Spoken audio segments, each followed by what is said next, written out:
শুভ সকাল বন্ধুরা, কেমন আছো? আশা করি ভালো আছো। যে যেখান থেকে আমার ভিডিওটা দেখছো সবাই সুস্থ থেকো, ভালো থেকো।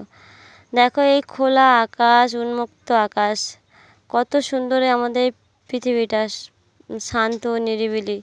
কিন্তু দেশও স্বাধীন হয়ে গেছে আজ কত বছর হয়ে গেছে। মানে বলতে গেলেও খুব খারাপ লাগছে। তোমরা আমাদের কলকাতায় আরজি কলের ঘটনা সবাই শুনেছো আর দেখেওছো। মানে কতটা মানে মানুষ মানে পশুতে পরিণত হলে ওরকম একটা ছোট্ট নিষ্পাপ ফুলের মতন মেয়েকে মানে অতটা কষ্ট দিয়ে মারতে পারে। দেখো মেয়েরা আজ কোথায় স্বাধীন। মাঝে মাঝে আমাদের এই মেয়েদের নিয়ে ভয় হয় যে এরা ভবিষ্যতে বড় হবে, যেদিন নিজের যুদ্ধ না নিজেরা করতে পারে তাহলে প্রাণে কীভাবে বাঁচবে। আজ একটা ফুলের মতন সুন্দর নিষ্পাপ মেয়েকে মানে পৃথিবী থেকে চলে যেতে হলো। কি অপরাধ ছিল ওই মেয়েটার বলো। মানে জীবনে কিছুই দেখেনি এখনও, কতই বা বয়স হয়েছে, জীবনে অনেক স্বপ্ন ছিল তার, সে স্বপ্ন কিছুই পূরণ করতে পারিনি।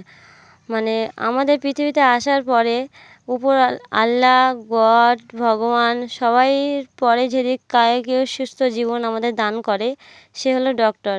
তো দেখো তা সেই জায়গায় তার মানে সেই জায়গাতে তারা শেষ নিঃশ্বাস ত্যাগ করতে হলো।